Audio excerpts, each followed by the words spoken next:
அந்த பெண்கள் காணாமல் போனதாக புகாரே வரல போலீஸுக்கு.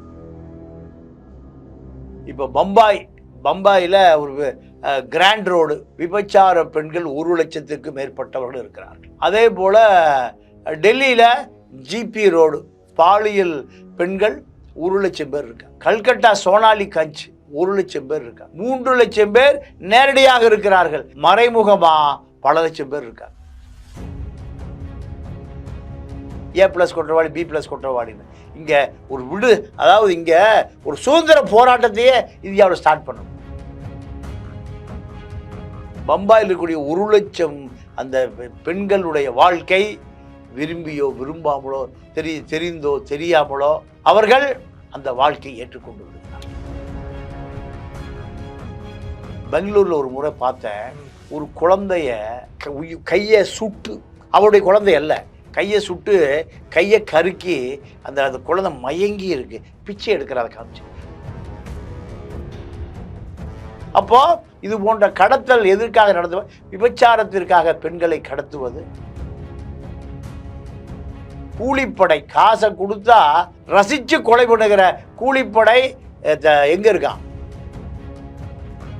ஒருத்தர் மேல 25 கேஸ் இருக்குடா, இது நாடா? காவல்துறையே ஒரு அதிகார மையமாக இருக்கிறதே தவிர அது தலித்துக்களுக்கோ ஒடுக்கப்பட்ட மக்களுக்கோ தாழ்த்தப்பட்ட மக்களுக்கோ அது ஒரு பாதுகாப்பு அரணாக இல்லை. அவன் வீட்டு பையன் என்ன பண்ணியிருக்கான்? காலேஜில் இருக்கிற அவங்க சொந்த காலேஜ், விருப்பப்பட்ட பெண்ணெல்லாம்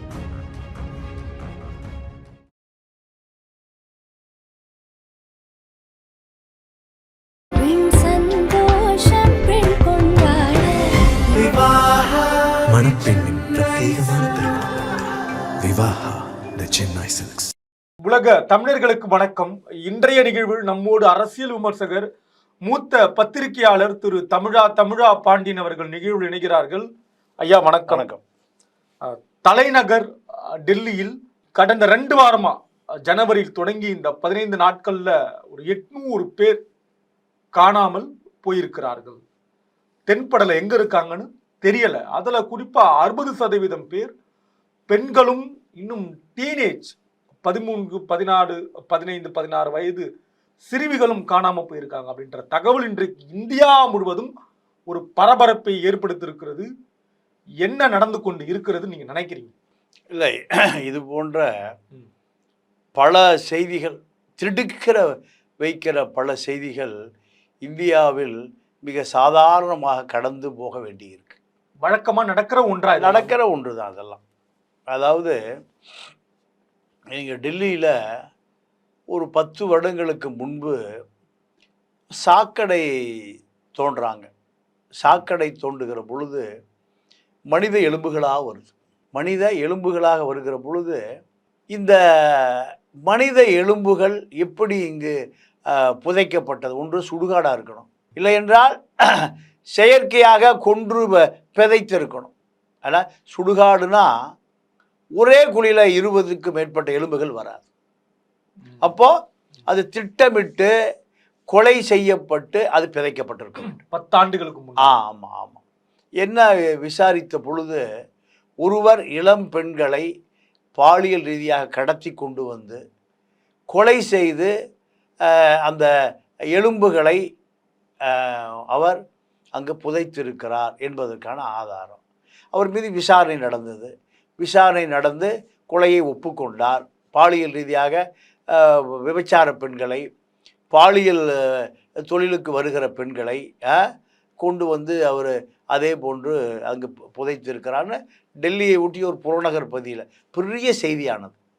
இதில் ஒரு செய்தி என்னன்னா, அந்த பெண்கள் காணாமல் போனதாக புகாரே வரல போலீஸுக்கு. அப்போது அந்த பெண்ணினுடைய உறவினர்களோ தாயோ தகப்பனோ இப்படி யாரும் அந்த புகாரை குறைந்தபட்ச பதிவு செய்வதற்கான அறிவு கூட இல்லாதவர்கள். சரியா? இதே போல் யூபியில் ஒரு ஐஜி, அந்த ஐஜி புகார் பல போராட்டங்களுக்கு நடுவில் என்னென்னா, அந்த ஐஜி ஒரு ஸ்டேடியத்தில் இருக்கக்கூடிய ஒரு விளையாட்டு அரங்கத்துக்கு வர்றாரு. அப்போ ஒரு பருவ பெண்ணை பார்க்குறார், பள்ளி பெண்ணை அவருடைய இச்சைக்கு பயன்படுத்துவதற்காக ஒரு ஐஜி, கரண்ட் ஐஜி கடத்தப்படுகிற பொழுது புகார் கொடுக்கப்படுகிற அவருடைய தந்தையார் சிறையில் அடைக்கப்பட்டு அந்த பெண் பாலியல் வல்லுறவு முடிந்து வெளியே அனுப்பப்பட்டு பல சட்ட போராட்டங்கள் அந்த ஐஜி மேலே, பல ஆண்டு கால போராட்டத்துக்கு பிறகு அவர் ஓய்வு பெற்ற பிறகு அவர் குற்றவாளி நிரூபிக்கப்படுகிறார். இப்படி இங்கே காவல்துறையே ஒரு அதிகார மையமாக இருக்கிறதே தவிர அது தலித்துக்களுக்கோ ஒடுக்கப்பட்ட மக்களுக்கோ தாழ்த்தப்பட்ட மக்களுக்கோ அது ஒரு பாதுகாப்பு அரணாக இல்லை. பெண்களுக்கும் டெல்லி காவல்துறை கட்டுப்பாடுன்றது யார் கையில் இருக்கு? மத்திய அரசு கையில். நீங்கள் மத்திய அரசு காவல்துறை யூனியன் பிரதேசம் மட்டும் இல்லை, எல்லா இடங்கள்லையும் பாண்டிச்சேரியில் 2 பேர் கஞ்சா போதையில் ஒரு பெண்ணை கடத்தி கொண்டு வந்து, இதை ஒரு 8-9 வயசு சிறுமியை கடத்தி கொண்டு வந்து கொன்று புதைக்கலையா? பாண்டிச்சேரியில் நடந்ததா இல்லையா? இப்படி இந்தியா முழுக்க என்ன காரணம்னா, இந்த சமூக விரோதிகளை உடனடியாக அடையாளம் கண்டு கொள்ளக்கூடிய அளவுக்கு மக்களிடம் போதிய விழிப்புணர்வு இல்லை. நீங்கள் இப்போ பம்பாயில் ஒரு கிராண்ட் ரோடு விபச்சார பெண்கள் 1 லட்சத்திற்கு மேற்பட்டவர்கள் இருக்கிறார்கள். அதே போல் டெல்லியில் ஜிபி ரோடு பாலியல் பெண்கள் 1 லட்சம் பேர் இருக்காங்க. கல்கட்டா சோனாலி கஞ்ச் 1 லட்சம் பேர் இருக்காங்க. 3 லட்சம் பேர் நேரடியாக இருக்கிறார்கள், மறைமுகமாக பல லட்சம் பேர் இருக்காங்க. 1 லட்சம் 3 லட்சம் அப்படின்னு நீங்கள் கணக்கு சொல்கிறீங்க இல்லையா? இந்த பெண்களை எல்லாம் எங்கிருந்து கொண்டு வராங்க? எப்படி தேர்வு செஞ்சு கொண்டு வராங்க? தேர்வல்ல, காதலிப்பதை போல நடித்து அவர்களை கொண்டு வந்து எங்கே விற்றுட்டு போயிடுவான்? விபச்சார விடுதி தாதாக்களிடம் விட்டு போய்விடுவான். அங்கிருந்து அவர்கள் மீளவே முடியாது. நீங்கள் சென்னையில் இதே போன்று ஒரு கும்பல் இருக்குது. காவல்துறை என்றால் இப்போ யாருக்கு? அரசியல்வாதிகளை பாதுகாப்பதற்கு, கோடீஸ்வரர்களை பாதுகாப்பதற்கு தான் இருக்கே தவிர, நீங்கள் உளவுத்துறை வேலையை அரசியல்வாதிகளை கண்காணிப்பதற்காக இருக்குது. நீங்கள் ஒவ்வொரு ஸ்டேஷன்லையும் ஒரு ஐஎஸ் இருப்பான். அந்த ஐஎஸ்ஸே எந்த வேலையும் செய்வதில்லை. உதாரணத்திற்கு வடபழனி போலீஸ் ஸ்டேஷனுக்கு நேர் எதிர்த்தாதி போல் நிறைய விடுதிகள் இருக்குது. இந்த விடுதிகளில் துபாயில் உங்களுக்கு நடன வேலை, என்ன வேலை? நடன வேலை. இப்போ பம்பாயில் இருக்கக்கூடிய அந்த விடுதிகளில் பெண்களை கலாச்சார நடனம் 1 மாதம், நீங்கள் 2 மாதம் 3 மாதம் இருக்கணும். மாதம் உங்களுக்கு 1 லட்சம் ரூபா, 3 மாதம் 3 லட்சம் ரூபா. இப்படி சினிமாவில் இருக்கிற துணை நடிகைகளை தேர்வு செய்து 1 லட்ச ரூபா பணத்தை கொடுத்துட்டு கூட்டிகிட்டு போகிறான். எங்கே? ஒரு ஏஜென்சியே இருக்குது. பல வழக்குகள் இந்த கமிஷன் ஆஃபீஸில் புகார் செய்யப்பட்டு அவன் தொடர்ந்து தொழில் செஞ்சுட்டு தான் இருக்கான். வடபழனி எதிர. ஆமாம். அப்போது நான் கூட ஒரு செய்தியாக பேசினேன்.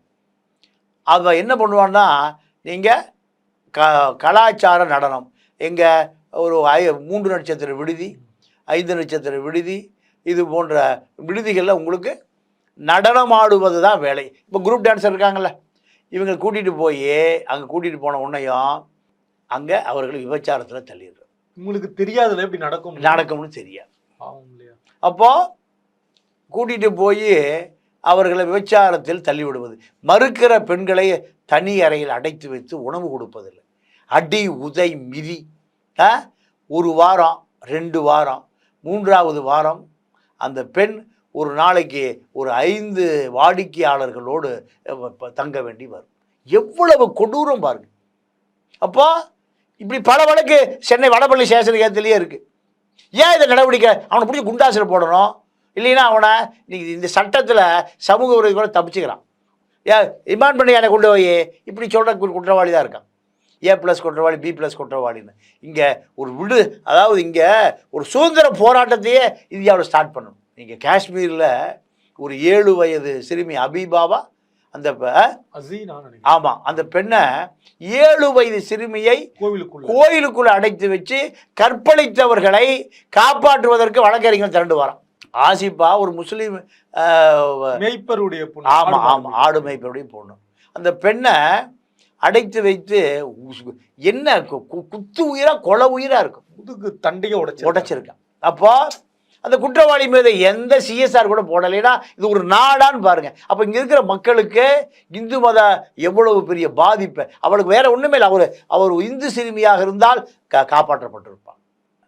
நீங்கள் இந்திரா காந்தி உயிரோடு இருக்கிற பொழுது அந்த பம்பாயிலிருந்து அந்த ஒரு பெரிய வசதி படைத்த குஜராத்தை சேர்ந்த ஒரு பண்ணையாருடைய மகள், அவளுக்கு சினிமா ஆசை. இந்த சினிமா ஆசையில் ஒரு இளைஞனை அவள் விரும்புகிறான். அந்த இளைஞன் இவளை அந்த வீட்டுக்கு தெரியாமல் நேர அழகான பெண், அறிவான பெண், ஐஸ்வர்யம் சௌந்தரியம் உடைய பெண், அவளை கொண்டு வந்து எங்கே வித்துறான்? பம்பாயில் பிச்சாறு விடுதியில் வித்துறான். அந்த பெண்ணால் மீளவே முடியல. ஒரு வாடிக்கையாளன் 2 வாடிக்கையாளன், நீங்கள் ஒரு மாதத்தில் ஒரு நாளைக்கு 3 பேர்னா 100 வாடிக்கையாளர் வந்து போன பிறகு அவன் முழு நேர விபச்சாரியாக மாறிடுவான். விரும்பினாலும் விபச்சாரி, விரும்பாவிட்டாலும் விபச்சாரி, அங்கிருந்து மீண்டு போக முடியாது. இப்படி பம்பாயில் இருக்கக்கூடிய 1 லட்சம் அந்த பெண்களுடைய வாழ்க்கை விரும்பியோ விரும்பாமலோ தெரிந்தோ தெரியாமலோ அவர்கள் அந்த வாழ்க்கையை ஏற்றுக்கொண்டு விடுகிறார். 800 பேர் 15 நாள்ல டெல்லியில இந்தியாவுடைய தலைநகரில் நடந்திருக்கு அந்த சம்பவம். அப்ப காவல்துறைக்கு அங்கே வேலையிலின்னு அர்த்தம். காவல்துறை நீங்கள் இப்போ நம்ம இந்திய காவல்துறைகள் பூராம ஒரு குற்றம் நடக்கிற நேரம் போய் அவர் போலீஸ் வேலை, நீங்கள் காவல்துறையினுடைய கடமையை நேராக போய் எல்லாம் அடிச்சுட்டு ஸ்டேஷனுக்கு வருவானுங்க. இப்படி தான் காவலருடைய மனநிலை இருக்குது. நான் பெங்களூரில் ஒரு முறை பார்த்தேன், ஒரு குழந்தைய கையை சுட்டு, அவருடைய குழந்தை அல்ல, கையை சுட்டு கையை கருக்கி அந்த குழந்தை மயங்கி இருக்கு, பிச்சை எடுக்கிறத காமிச்சு பார்க்குறவங்களாம் மனம் உருகி அந்த காரில் போகக்கூடிய மேட்டுக்குடியார்கள் 50 ரூபா 100 ரூபா கொடுத்துட்டு போகிறான். ஒரு நாளைக்கு 5000 ரூபா வசூல் அந்த குழந்தைக்கு. இதை நீங்கள் அந்த காரில் ஒருத்தன் போலீஸ் ஸ்டேஷன்லையோ இல்லை காப்பகத்தில் கொண்டு போய் எவனா சேர்ப்பானா? சேர்க்க மாட்டான். நான் ஒரு என்னை ரொம்ப பாதித்தது எதுன்னு யாராவது கேட்டால் நான் அந்த ஒரு வீடியோ தான் சொல்லுவேன். ஒரு எங்கே எடுத்ததுன்னா மேங்களூரு ரயில்வே ஸ்டேஷனில் எடுத்த படம். நல்ல ஒரு 7 வயது பெண் குழந்தை, 7 வயது பெண் குழந்தை, 5 வயசு தான், 7 கூட இருக்காது, 5 வயசு பெண் குழந்தை. அந்த குழந்தைய எங்கேயோ இருந்து கடத்தியிருக்காங்க, பிச்சை எடுப்பதற்காக பயன்படுத்துகிறான் பெங்களூர் ரயில்வே ஸ்டேஷனில். அதை ஒருத்த வீடியோ எடுத்து முட்டாள் அடி முட்டாள் வீடியோ எடுத்து யாருக்கும் அனுப்பி அது எப்போ எனக்கு வந்து சேர்ந்தது. அவன் அப்போவே அந்த பெண்ணை அங்கே இருக்கிற காவல்துறையிட்ட ஒப்படைச்சிருந்தான்னா அந்த பெண் காப்பாற்றப்பட்டிருப்பான். அந்த பெண்ணுடைய நல்ல வசதியான குடும்பத்தில் பிறந்த பெண் அவள். ஏன்னா அந்த அந்த அந்த உடலில் அவ்வளவு அந்த செழிப்பு இருக்குது, அந்த கண்ணில் அவ்வளவு கொடூரம் இருந்ததை நான் பார்த்தேன். இந்திய பிரதமரே அவன் காலில் விழுந்து மன்னிப்பு கேட்கணும், அவ்வளவு கொடூரம் இருந்ததை நான் பார்த்தேன். என்னுடைய நண்பரான பெனட்டுக்கு அதை காமிச்சேன், ஐயோன்னு பதறினார். அப்போது இது இந்தியாவில் நீங்கள் தெருக்களில் குழந்தையை வச்சு பிச்சை எடுக்கிற எல்லா குழந்தைகளுமே அவர்களுடைய குழந்தை அல்ல, அவர்களுடைய குழந்தை அல்ல. குழந்தை நீங்கள் நிறைய குழந்தைகளாக கடத்தப்படுகிறார்கள், செய்தி தொடர்ந்து வந்துகிட்டே இருக்குது. இதற்காக காவல்துறை தனி பிரிவை போட்டு கண்டுபிடிக்கிறாங்களா? இல்லை, அதுக்கெல்லாம் நேரமே இல்லை. அரசியல்வாதிகளை பின்தொடர்வது தான் வேலை. டெல்லி வாழ் மக்களுடைய மனநிலை என்னவா இருக்கும் இது பார்க்குறப்ப? இல்லை, அதெல்லாம் கடந்து போயிடும், அவ்வளோதான். நம்ம உயிரோடு இருந்தால் சரி, நம்ம உயிரோடு இருந்தால் சரி. அந்த இந்து மதம் கொளுத்தப்பட வேண்டிய மதம். நீங்கள் சூடு சுரணையே இல்லாமல் அது தலித்தான்னு பார்ப்போம், இல்லை என்ன சாதின்னு பார்ப்போம்.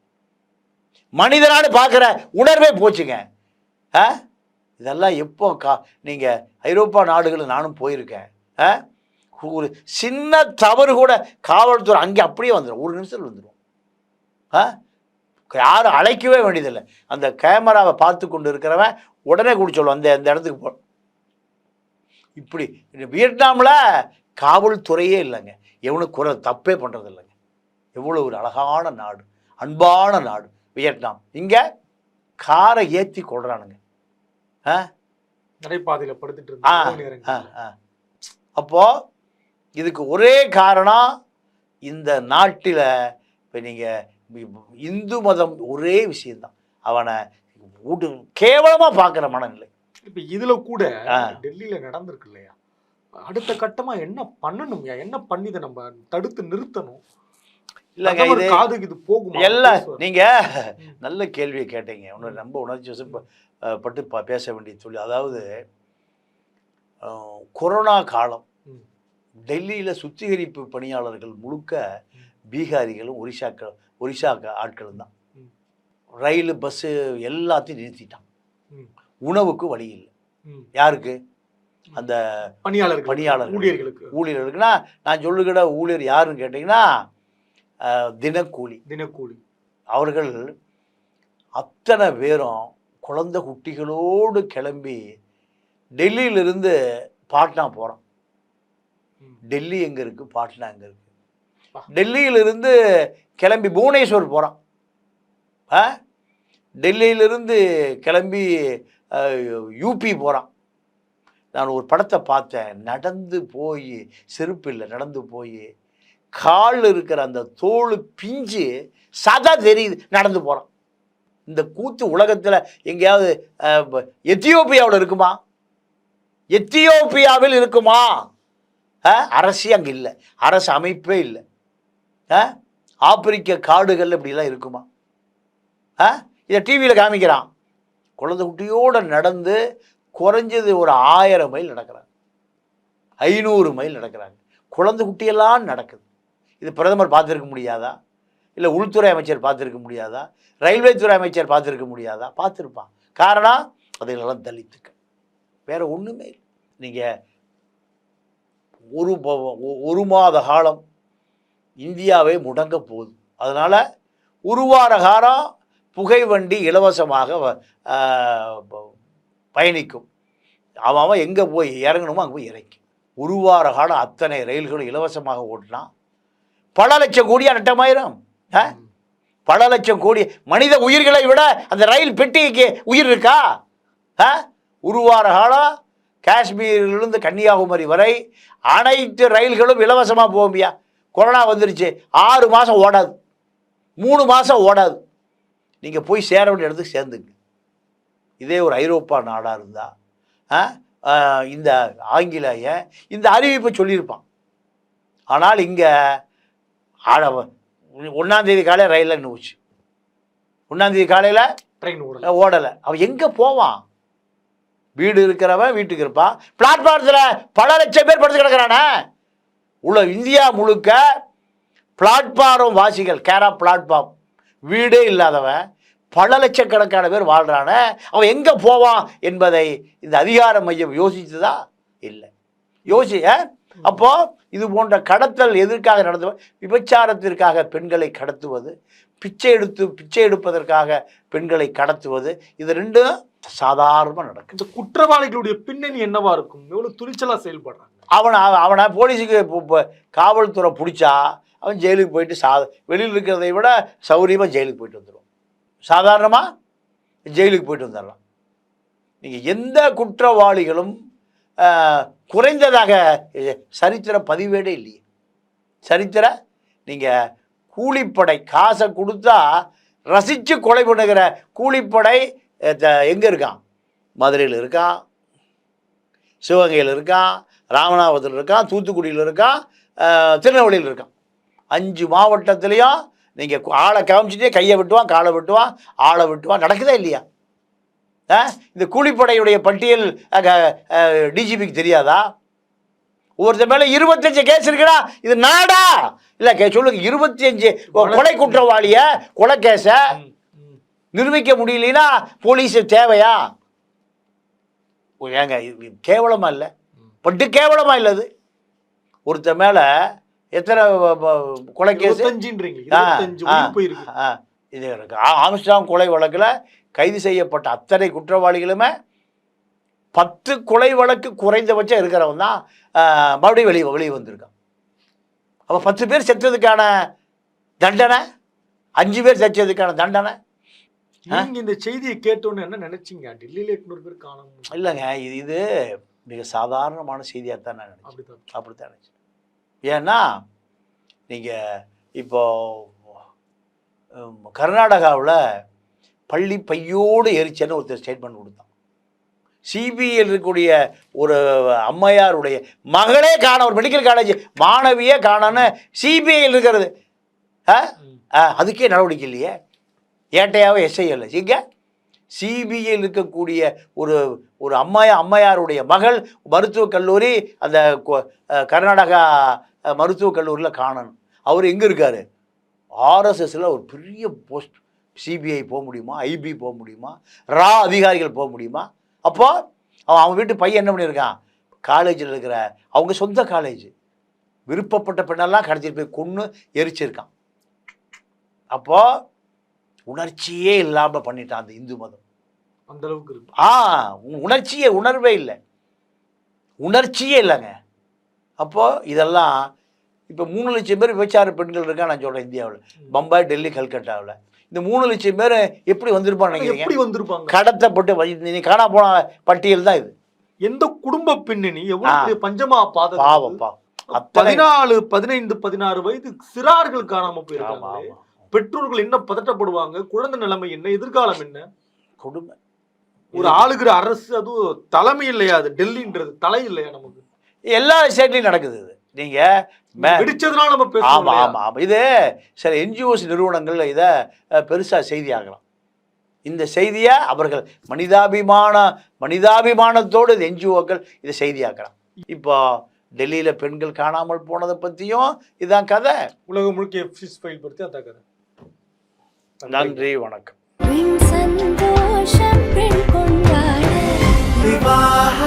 மணப்பெண்ணின் பிரத்யேகமான திருமணம் விவாஹா தி சென்னை சில்க்ஸ்.